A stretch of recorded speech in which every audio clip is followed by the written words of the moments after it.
Texas. To outsiders, we are just cowboys and horses, but we all know that Texas has the biggest, most beautiful cities in the world, from the state capital of Austin to the busy highways in the large city of Houston. Or maybe you might be in the history-enriched city of San Antonio. Possibly you're in the greatest one of them all, Dallas, Texas. Point is that no matter which corner of this great state you are in, you're covered under the sombrero of coverage with a true Texan. Northwest Insurance Agency. Call us today for sombrero-style coverage from the best in Texas. This is the On the Pony Express podcast, part of the On3 network. Check out all the SMU coverage you need at ontheponyexpress.com. Now, here's your host, Billy Embody. 1, 2, 3, let me go.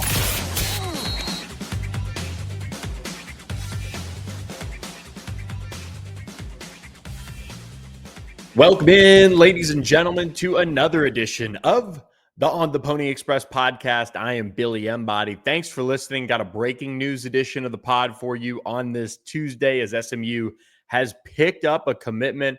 And of course, the podcast powered by our friends at Northwest Insurance Agency is going to break it all down for you. Make sure you reach out to Mark Villasana today, 214-352-5656. Or email him at info@nwagencies.com. He's excited about this commitment. I can tell you that. We'll talk about him in just a second. But we're going to also break down the news that dropped on Monday that SMU is scheduled a home-and-home with LSU. We'll react to something that is 3 years away for the trip to Baton Rouge, 4 years away for the trip back to Dallas for the Tigers. And then we'll answer some of your mailbag questions, and then others will kind of break up into another podcast. And then we will also have them in the written form for you at ontheponyexpress.com. Subscribe for just $1. Huge month for the Mustangs, and we're excited to cover it all for you guys there. But let's dive right in here to the big news of the day. SMU scored a commitment on Tuesday as Markeel Dabney out of the state of Virginia, or should I say the Commonwealth of Virginia, committed to the Mustangs. And this is a massive pickup for SMU as they beat out the likes of Michigan, Pitt, Virginia Tech, and others for him. When you look at the 6'1"-ish, 210-pound linebacker, he announced his commitment on Tuesday, and it comes after his official visit to SMU, where he was wowed by the SMU coaching staff. Just really stood out as far as his overall takeaways from that visit when it came to just how excited he was about their plan for him, his connecting with the coaching staff overall, with Maurice Crum and Scott Simons and this whole group of coaches that have been recruiting him. He told us after the visit it was a 10 out of 10. They checked all the boxes and that SMU was on top. And something I left out of our recap story with him, and I want to kind of see how things went, is that he had told me that there was a good chance that he would shut it down after his official visit. And there was some positivity on SMU's side of things. And it's just kind of one of those things where when you push for that first or early official visit, whether it be in April or May, that first weekend of May in this case, you run the risk of a prospect visiting your campus, coming away really impressed, but saying, man, I want to take a couple more visits. I got, this is my process. This is my time. And Markeel Dabney was one that, you were almost out of the woods for if you're those other programs and getting him to that run of June official visits. But instead, he decides to shut it down. A huge recruiting win for SMU. This is a prospect that Michigan really wanted in a big way. And Pitt and Virginia Tech, of course, were in there. But instead, he commits to the Mustangs. So they're getting a prospect that really can play all over a high school football field. You see him lining up here at safety. He plays wide receiver. He's going to be a linebacker for SMU, playing for Maurice Crum. But these are the type of prospects that at the linebacker position, you've really got to kind of pay attention to, because he's not the tallest guy in the world. And truthfully, when I saw him at SMU and spoke to him briefly, he was really somebody that I thought was 6'2", 6'3". And, I'm about 5'11", 6 foot on a good day. And Markeel Dabney kind of towered over me. So maybe I'm shrinking as I get older, but nonetheless, he is built very well as a high school prospect. I think he's just physically, would step in, I mean, this summer, truthfully, and not look out of place for SMU's linebacker group.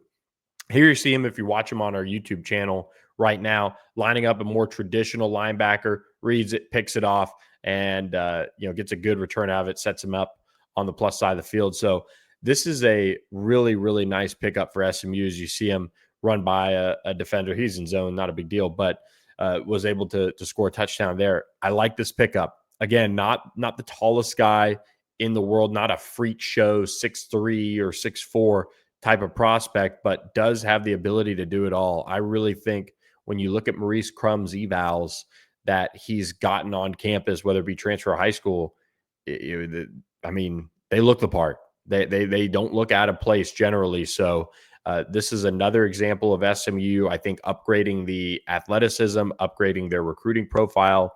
And again, we go back to it. You look at the last week for SMU, what a run. Aljor Miles committing to SMU over Oklahoma, Texas Tech, others. You've got Papunga Katoa committing on Sunday. You had SMU flipping Ja'Kai Anderson from LSU, and they're not done this week. So keep it locked at ontheponyexpress.com. We've got, of course, more information on that and what's next, who's the next prospect on the list for SMU to keep an eye on. And I made 2 new predictions for the Mustangs this week. So certainly a time to be on the site chatting about it with us on the message board. And Markeel Dabney is just another prospect who really just stands out to people that, have been around him and watch him. He's a very mature prospect. And so SMU gets a huge recruiting win here. I mean, they're going around at this point and they're beating out the who's who of college football. And SMU made the college football playoff last year. Of course, they've made their own statement, in their first year of the ACC. There's no doubt about that. But they're ticking off these big recruiting wins. And I mean, you look up as far as the prospects that they're after, and if you've got wins over Oklahoma, Texas A&M, you've got LSU, you just beat Michigan. Are they going to win, over Drew Evers, over Ohio State for Drew Evers here coming up? It's not a world that we'd be surprised by anything anymore if you're an SMU fan. And, they're going after, players like a Landon Barnes on the defensive line who's got Georgia and Ole Miss and Ohio State visits and, trying to flip a Jamion Winfield from USC. They're not backing down from any program on the recruiting trail. And they have the setup where this is not the end of the run for SMU. And like I said, I mean, I think they're going to get another commitment later this week. So again, stay locked in at ontheponyexpress.com. And as you're watching the PGA Championship this week, make sure you're refreshing the site, because at any time it feels like a new commitment can jump on board for Rhett Lashley and his staff. They're on a heater, and there's no other way to get around it than call it that. And so it's really exciting times as SMU pushes itself further up into the top 25 recruiting classes with some of their recent wins. They're just on an absolute roll. And so it's a good time to be on the site. I say this a lot, but subscribe to the site. June is about to hit. The run of official visits is going to be crazy with the amount of talent that's going to be on campus, and then camp season as well. June 1st, June 2nd with their mega camp is a great time to be on the site. So make sure you stay locked in on that. But Markeel Dabney commits to SMU. Do want to remind you guys as well that it is a great time to reach out to our friends at StatusJet. StatusJet.com. Reach out to them today. Start planning your vacation for the 4th of July. There's still time to plan a last-minute Memorial Day getaway. You could look ahead to Labor Day if you'd like, or you can start planning your SMU football season. It is a great time to reach out to them today. There's no membership fee or huge amount of credit that you got to put down. So perfect time to reach out to StatusJet to start the conversation. Get an idea of what your discount is as well. When you mention on theponyexpress.com or our code PonyUpACC, you get a discount on a round trip flight. So appreciate our friends at StatusJet for all they do for us at On the Pony Express. I'd also be remiss if I didn't tell you to reach out to our friends at Mosquito Shield. Moshield.com, great time to reach out to Andrew Galloway and his family. They run this business. They were just by my house earlier this week. I think going into last weekend, they showed up and did their usual spray. That's their third time they've been out to my house now. And I can tell you this, we were actually sitting out in the backyard and it was really nice. There were no mosquitoes. There's been some rain in the Dallas area last week and earlier this month. And I think we're getting some later this week. Great time to have Shield and Mosquito Shield come out and do your backyard and get ahead of it before that. You don't want to have mosquitoes and that heat wave that Dallas is going to throw your way. So they're in the DFW area, surrounding areas. They can do all that. Moshield.com and give them a call, 214-775-0622, and mention On the Pony Express for their best pricing. So make sure you do that and support them, an SMU-owned business there as well. So appreciate Mosquito Shield as well. As far as what's next at linebacker for SMU, this is a really intriguing position to keep an eye on because they do have some big fish that are also in the water for this position group, and they're going to have more prospects come through on campus. And two I want to highlight for you guys are Calvin Thomas, who's not necessarily a traditional linebacker for SMU as far as what they're recruiting him as, but he can move all over the defense. He can run really well. He's got a track background. He's an intriguing prospect to watch that's getting recruited by the best of the best. And then you've got another one that I'm keeping an eye on here out of San Marcos, and that's Isaiah Young. He's really been an SMU Baylor type of battle lately, and I'm intrigued to see where this one goes because SMU and Baylor have gone back and forth on quite a few prospects over the last year. SMU was recruiting guys like Michael Turner and Taz Williams there and Kamarian Morgan, and Baylor ends up, winning those recruiting battles. It's kind of crazy. I think two of the three ended up having season-ending surgeries, which is wild. But then you had SMU holding them off for Zay Gentry, beating them out for Jalen Cooper and some of these other top prospects that they were after. This has been a pretty healthy recruiting rivalry as it turns back to a battle on the field this fall as well. And Isaiah Young is one of those prospects that SMU and Baylor are battling over right now. He's got an official visit set. I bring him up because he's going to be on campus June 6th for that big weekend that's shaping up for SMU. So keep an eye on that one for sure. That's a big opportunity for SMU to try and strike quite the blow to one of Baylor's top targets on their recruiting board. So the linebacker position for Maurice Crum, certainly not done, and one that is going to be, very, I think, finally kind of settled in the right direction. You look at the scholarship layout for that position and kind of where it stands. They're going to have a ton of veterans on that roster in the 2026 season if they all stay, your Alex Kilgore, Brandon Maizona, Zakai Barker, Justin Medlock. Then you have a younger group of Brandon Booker, Kyle Firm, Markeel Dabney. You've got now Markeel Dabney committed. You need to find a way to get another linebacker in this 2026 class so that come the 2026 season, these guys are all on campus learning. And then you have your Brandon Booker, Kyle Firm, Markeel Dabney, who are the vets going into that 2027 season.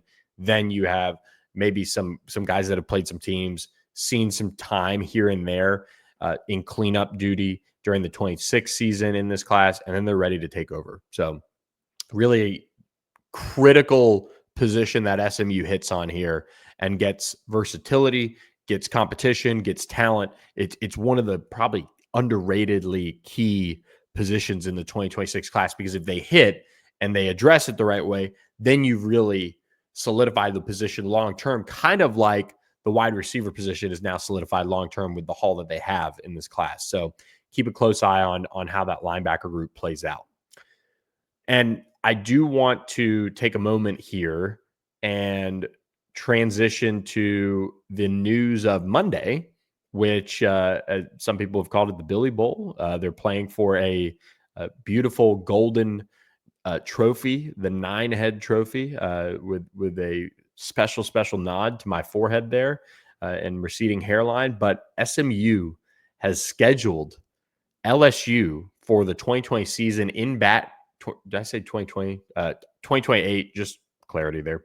2028 season in Baton Rouge. It is kickoff weekend. It'll be Labor Day weekend in Baton Rouge. And then in 2029, it'll be Labor Day weekend in Dallas. And this is a incredible moment for SMU for a multitude of reasons.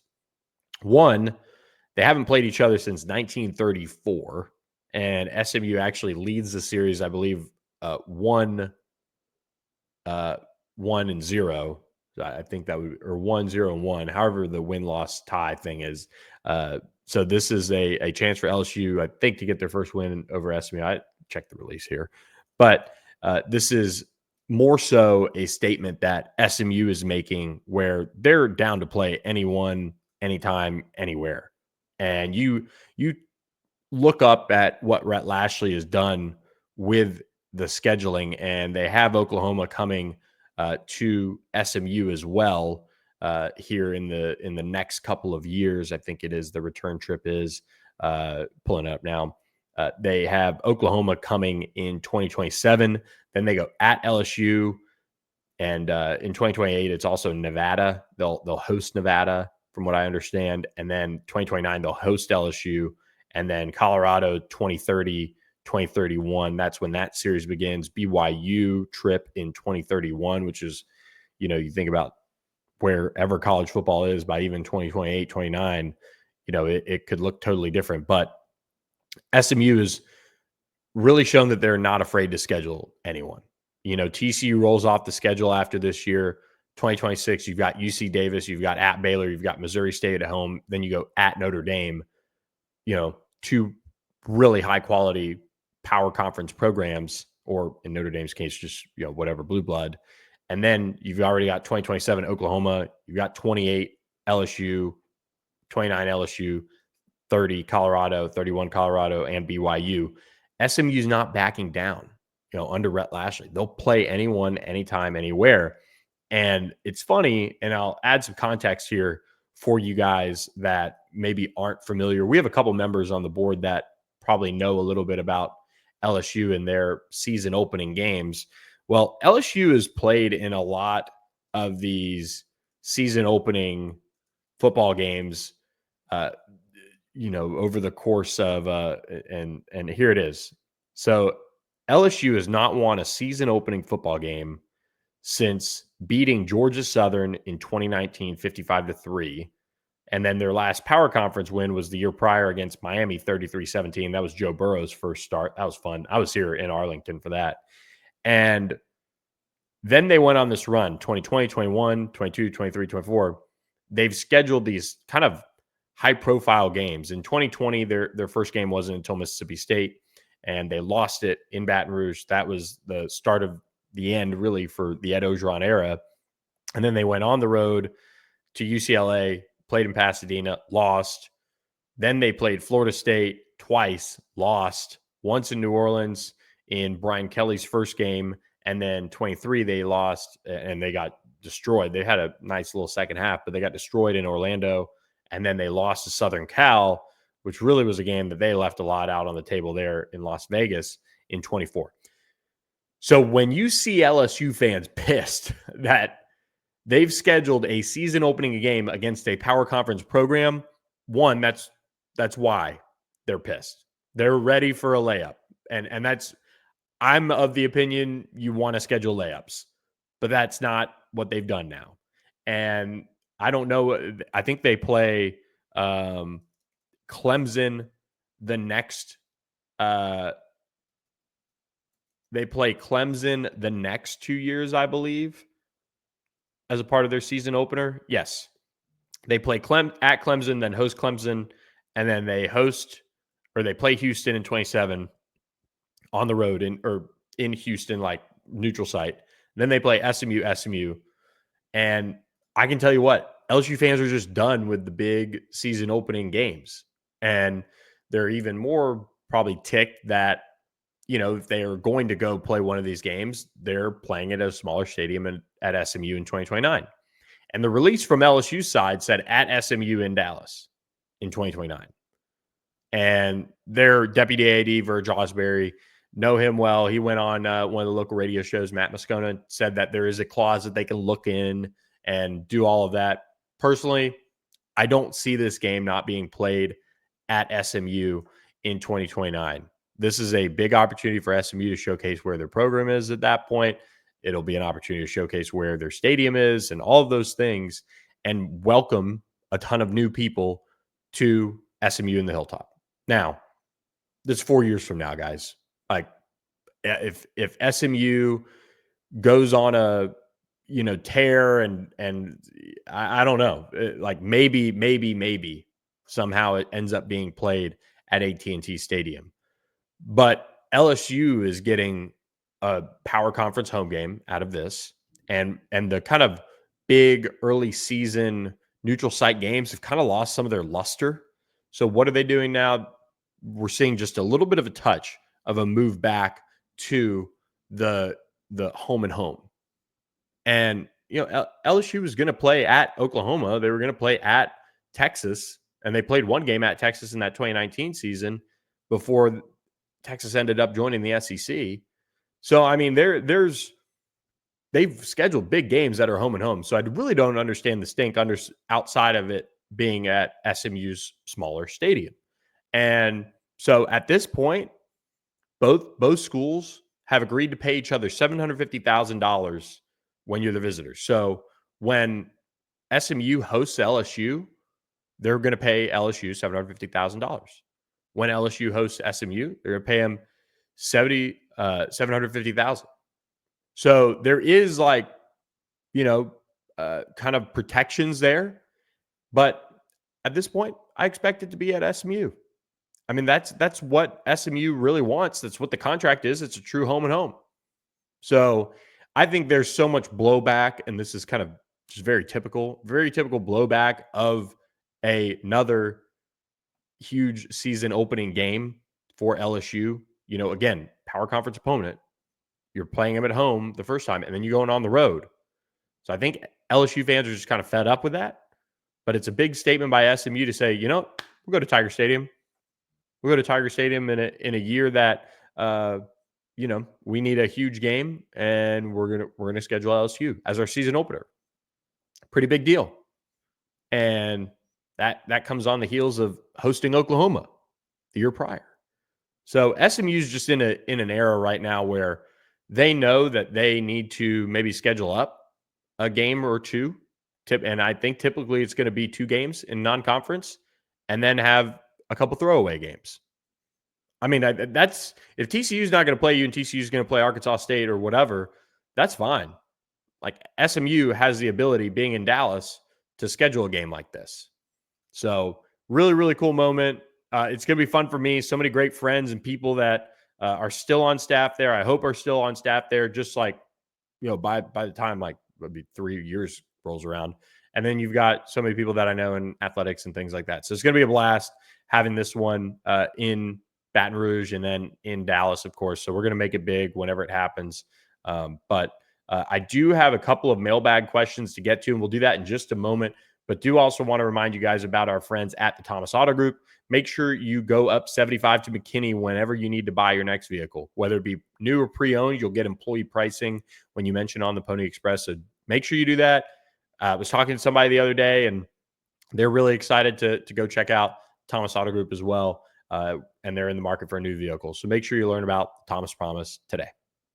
At Thomas Auto Group, the Thomas Promise includes the low price promise, the pre-owned promise, and the 72-hour exchange promise. And finally, the 100% customer satisfaction promise. So shop Thomas Auto Group today, home of the Thomas Promise.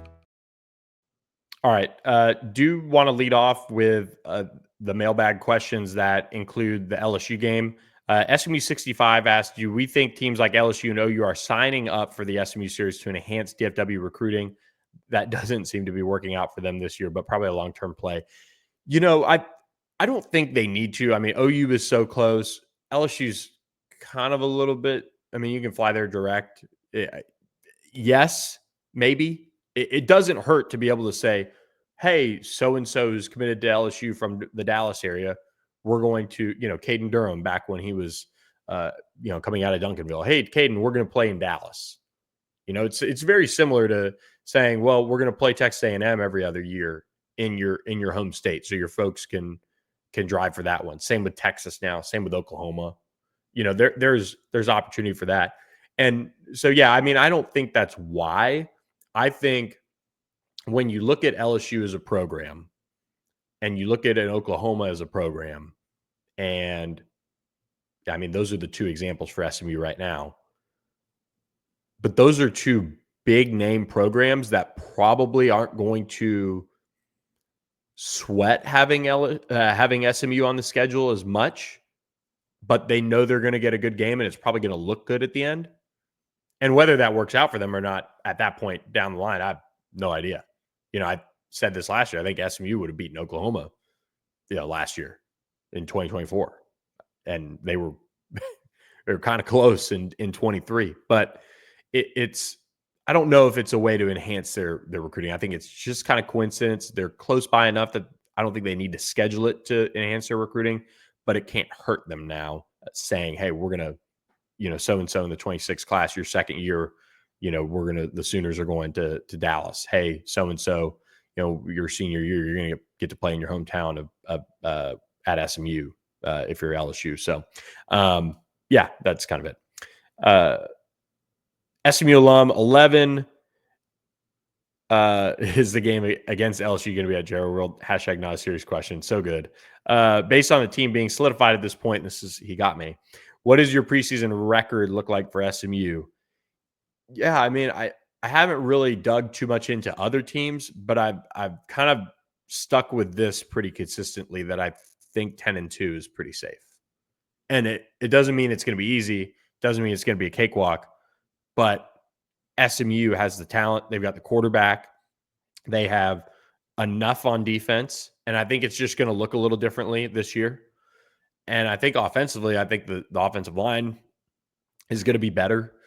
And the wide receiver room has potential to be better. I think just sometimes new blood, fresh blood in there could really help. And the running game, we'll see. Could be a lot of fun to watch. There's more. Like last year, we didn't know what SMU would be because it was all, well, that all looks good. How's it going to fare, though, when you actually see the team go up against ACC competition? And they check those boxes. And I still think SMU checks a lot of boxes. I just don't know if you're going to maybe see as much, like if they had, like I'm probably more worried about the Louisville game in a sense than I am against Miami in a way. Like Isaac Brown, like he's a beast. I don't know. I still have a lot of research to do on the opponents for SMU, and instead of just kind of watching them from the 50,000 foot view of, oh wow, that's a nice ad or whatever, but it's this team's just going to look different. But at the end of the day, I think 10 wins is very, very attainable. If you beat TCU, if you beat Baylor, all right. Then, we'll see what happens on the road at Clemson. That's a tough game.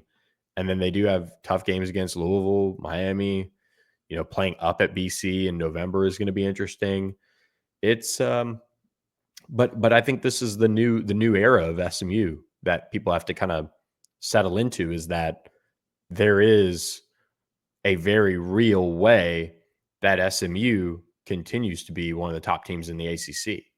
And I think because of the culture set and the quarterback play and the coaching staff consistency and some of the culture pieces and good talent that they brought in, it all kind of fits and meshes in. It's just a question of where some of those big changes are, like the D-line, like running back.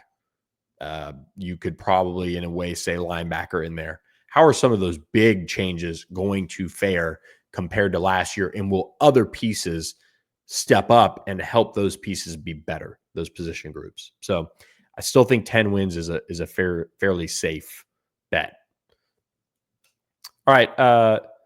Pony Fan 3 asks, any speculation on the next remodeling phase of Ford? I would imagine with OU and LSU coming in town 3 to 4 years, they might want to do some upgrades if the timing works.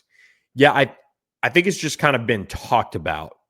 It's not necessarily and Pony Kai asked this, ballpark the probability of major improvement to Ford Stadium before September 1, 2029. Will absolutely hold you to your estimate for the next 3 years and abuse you accordingly. I think if you're asking me if SMU is going to undergo another major stadium renovation that is done in time for September 1st, 2029 in particular, or I would even say, I mean, getting it done in time for 2027 is tough. I mean, you would have to break ground on whatever it is by the end of this football season, which, hey, Damon Evans, go raise that money. Jay Hartzell, go raise that money. We know the usual suspects who at this point are going to get called upon. When you look at getting it done in time for Oklahoma, it's really tough. But by the time LSU rolls in, I got to believe that there's going to be another, that's four years. And I think you're going to see it get done by then. I do. I don't know what it looks like. I don't know if you're just putting suites on top of the west side. I don't know if you're demoing some of the west side and saying, okay, all right, here we go. Let's do something major.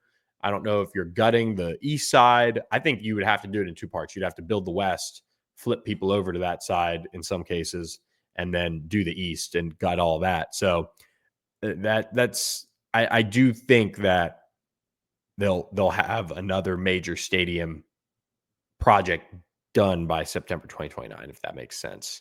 And, we'll see. All right. I think here's a good question because I mentioned TCU and their scheduling. I'll answer it real quick. 55 Truck asked, we don't appear to be recruiting against TCU much anymore. Any reason why we're not chasing the same players this year? Yeah, I agree. And honestly, I mean, and this is no disrespect to some of their commits, and it's just differing evals. You go up and down that list, and I mean, there isn't one that right now is a surefire take for SMU. I mean, they're recruiting Duncan McGee. They're watching him. I would say they're recruiting Jesse Ford. They've got some other edges higher up. But right now, I mean, outside of flipping a Montre Harris or kind of a slow flip, that's it. So there's some other guys that are in there that I'm probably forgetting. I think Jaden Warren, 4-star wide receiver, may have a TCU official. But yeah, I think it's just differing evals at this point. Two very different staffs right now, just as a whole. And I don't even mean that as slight to what Sonny and them are doing. I just think they're on different wavelengths as evals and priorities. And I mean, I don't even know, maybe resources. So it's a very different world. So with that, guys, going to wrap up this edition of the On the Pony Express podcast presented by our friends at Northwest Insurance Agency. Make sure you email Mark Villasana at info@nwagencies.com or give him a call, 214-352-5656. We'll catch you next time, and we'll do more mailbag questions, and we'll probably be talking about another commitment. So stay tuned for that. Catch you next time. Thanks for listening, everyone. Thanks for listening to the On the Pony Express podcast with Billy Embody. Follow us on your socials on X at SMU on 3 and on Instagram at On3SMU. And keep it locked to OnThePonyExpress.com for more coverage.